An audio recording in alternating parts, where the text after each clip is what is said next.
This is the Church of St. Paul in the Desert. It is always good to be back in the desert and back with my friends here at St. Paul's. And our readings today are kind of Palm Springs hot readings, 110 degrees, that are kind of difficult to make sense of when you're hit with them. The story of the dysfunctional first family of Abraham and Sarah was read. Not behavior that we recommend of throwing out a part of your family into the desert to die. And those very difficult collections of sayings of Jesus to the apostles. It wasn't addressed to the whole church, but it was addressed to the leadership. Those are very difficult sayings that somehow you've got to deny family as a Christian value. And so I was trying to think, what spectacles can we look through to make sense of today's readings? And what came up for me was the idea of separation. That if we look at the theme that's running through our readings this morning, that separation makes sense because it's in all the readings. And separation is an instrument of God. And we may not like that, the separation that we find between each other or within ourselves, or the separation we may feel from God. But separation is a part of God's purposes in creation. Last week we had that very epic reading where God separates the dry land from the water and the light from the darkness, and separates male and female. And so separation is a part of God's purpose.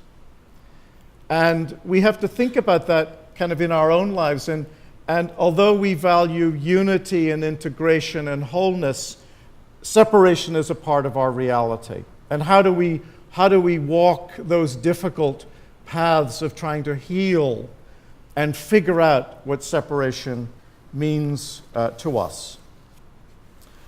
And back to the creation story last week. The Genesis was never meant to be a scientific textbook on how the planet, how the cosmos came to be. And we get into a kind of rabbit hole of belief. But rather, the authors of Genesis was trying to tell us about kind of why we are here. A kind of love story, the beginning of a love story, that this is the opening epic of a saga of God's longing to find image and to share creation with us. And it was never meant to be a kind of scientific how it came to be. And the questions that the narrative tries to answer are existential questions. How did we get here? What are the differences between us who are divinely separated? Why do people not get along? Why are families and communities so screwed up? So these are the questions that our readings are trying to help us give some framework to today. And a couple of years ago, one of the things sometimes clergy are asked to do is to write your own mission statement. And it's a really good process to go through. Actually, we have a mission statement for the parish, but imagine writing, what would your own mission statement say about why you're here? And mine went something like this: I live in the imagination of God, choosing between competing dreams. I live in the imagination of God, choosing between competing dreams. And if you think about it, we're all a product of the imagination of God. There was a thought, and from that thought, creation came into being.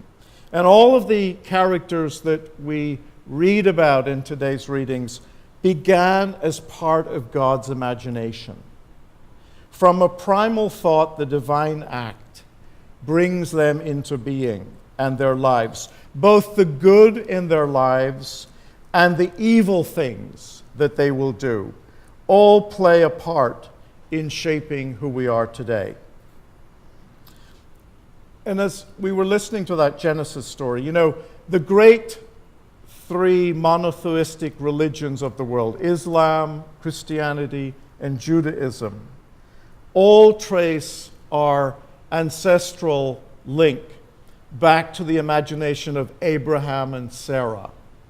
And this tragic story where Hagar, whose name means stranger, Hagar is cast out by members of her family and their child, Ishmael.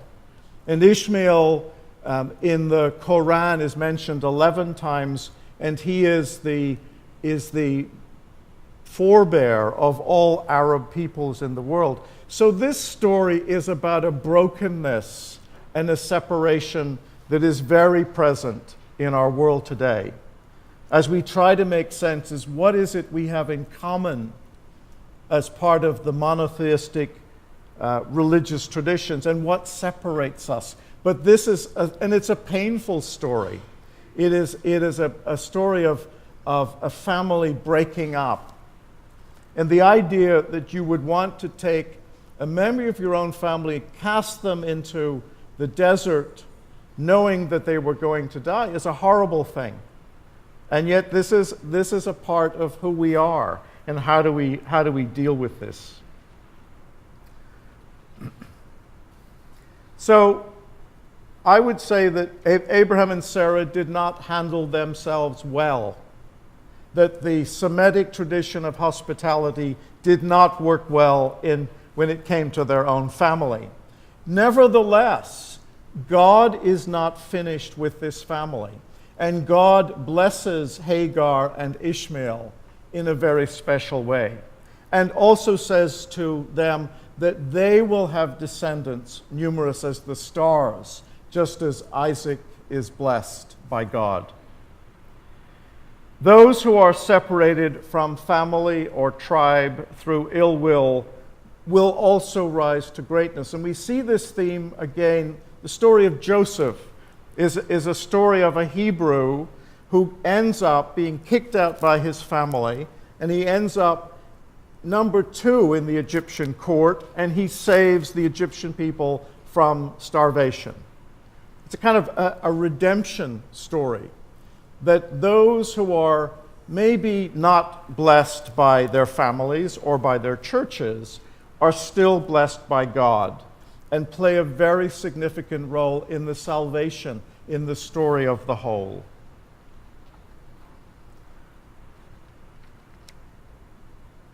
I want to talk a little bit about the reading from St. Paul. And, you know, that too is about separation. And Paul describes this separation as sin. And I know that, you know, sin is not a very popular word to use in the Episcopal Church. There's a joke about a church that had this sign, if you're tired of sin, then come inside and rest a while. And somebody took a black marker and said, and if you're not, phone 949-338-6087. But for Paul, sin was about missing the mark. And missing the mark of what our potential, the potential of community, the potential of creation. And that in this story of Jesus sacrificing himself, giving himself in love, and dying and rising again, that was the way Paul healed the separation. That we're all in this together, and that Jesus has done the work for us. And we don't have to feel disconnected in the way that we may have felt before. And the idea is that baptism, the way in which we are nourished in the dry land of our existence, we are watered like Ishmael, that gives Ishmael and Hagar life. That baptism for us is the nourishment, is the washing, that we are made clean to journey with God and with one another. So that dying and rising, again, that is how the separation is healed. And for Paul, it's through grace. Talks about this word grace. My mother once gave me this little text, this little scroll that I kept, and it said, "Grace is very difficult to understand. It is an expression of freedom behind law." Grace is very difficult to understand. It is an expression of freedom behind law. When all else seems to not work or fail, grace breaks in and makes us whole, makes us complete. And that's what Paul was talking about. And then in that very difficult gospel reading, which the scholars would say are really a collection. Matthew pulled together loose sayings of Jesus and little fragments about sparrows and taking care of each other, and then these very difficult call to commitment by the apostles. And it makes sense in a way that Jesus knew that his own journey in preaching this inclusive connection to God, you didn't need a priesthood. You didn't need a temple and a sacrificial system to heal that separation. You could call God Abba Father. Everybody had that connection with God, that we are part of the imagination of God. And there would be people who would find that change in message very difficult to take in. There would be whole industries that would be threatened by that message. And so he was giving the apostles, as his successors, advice on how to handle that wave of persecution and intolerance that came as a result of this message. So separation is a part of our common human experience, and I believe it is often the place where God engages us much more deeply, because we're vulnerable. We're vulnerable, and our hearts may be open to God and open to each other in a new and deeper way. We may have had experiences in our own families of being kicked out. We may, in our own families, we're not talking to certain people in our families. And we think of the intergenerational, the way in which these kind of dysfunctions are passed on. Here you have three great religions of the world who trace their tension and separation to this story today. But in a way, separation is the first step in a cosmic dance to intimacy and relationship. And I believe one of the things, I was trying to bring all this back to us today. What does this mean today? And I was thinking about illness. You know, many of us have gone through periods of illness where the person that we knew becomes a stranger to that which we have to experience. And illness is, I would describe, a foreign country where we really don't want to go. We don't want to visit that place. And often, if we're a caregiver, there's a way in which illness changes our relationship to the beloved, or it changes our relationship to the community. And it is a kind of separation that needs to be kind of looked at and explored and healed. And Jesus makes this a central part of his work. He spends a lot of time with people who are struggling with what it means to be ill. The untouchables have to be touched. And the people who are dealing not only with a physical illness, but often that meant they were cut off from their communities, there had to be an inner conversation that would go on in that person, that they were whole, that they were right, in order that they could come back into the whole community again. I found some writings that can help us think this through. There's a priest called Jim Cotter, Cotter. He's from England. He's been a long-time friend of mine, but he has gone through a number of very important processes in his own life. One of the things that Jim did, he had a total mental breakdown. It was found out, he discovered that his partner wanted to have a sex change. and he had a complete mental breakdown, and he was institutionalized. And what was amazing, here you have a theologian, but he documented his own journey to wholeness. It's a book called Brain Squall, like a storm. But it's very interesting when you are completely kind of taken apart, and that your life, you are a stranger to the life that you once knew, to actually document that process. And one of the things he said, it was very important. There was one particular person who journeyed with him, who traveled with him, not trying to fix him, not trying to cure him, not trying to comfort him, but just be present, that presence to travel with another person into their own wholeness is so profound. But I wanted to quote a little bit of Jim as I close, as somebody who I think is authentic. That he's lived it, he has been buried with Christ, and he has found resurrection in his own life.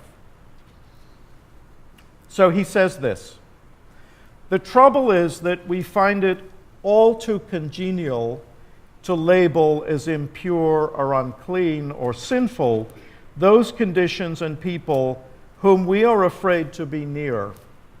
We want to distance ourselves. We can suddenly find we want to put a lot of ground between ourselves or him or her or them. An irrational urge wells up within us, an urge to banish and in the extreme to destroy. No one is immune from this deficiency. Suppose that each of us is a universe in miniature. If we banish something, we cannot banish it outside ourselves. Everything within us is deeply interconnected, and we cannot cause harm in one place without affecting another. Everything exists by courtesy of everything else.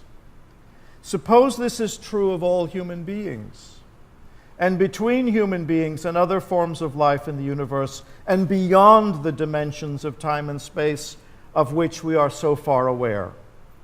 And further suppose that we all are open systems with an inbuilt ability to change.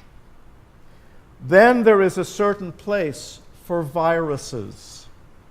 True, in a universe far from whole, all kinds of people and things will be in the wrong place at the wrong time, but each may have a place. Further suppose that everything is in movement, and that the thrust of that movement is not aimless, but is towards health and beauty and harmony. Then there is a place for suffering that seems to be a part of that process for everybody. But would we realize that we know and experience it together? We are co-sufferers, and we cannot detach ourselves from the process. And a dying and transformation may be a part of it all too, for all of us. I end with a blessing that he wrote. This little book is about healing, and he uses a lot of laying on of hands and oil, which is a part of our tradition in this community, in this church. And this is his blessing. For all that may be required of you, that love may drive out fear, that you may be more perfectly abandoned to the will of God, that peace and contentment may reign in your hearts, and through you may spread over the face of the earth the blessing of God, giver of life, bearer of pain, maker of love, creator and sustainer, liberator and redeemer, healer and sanctifier, be with you and all whom you love, both living and departed, now and forever. Amen.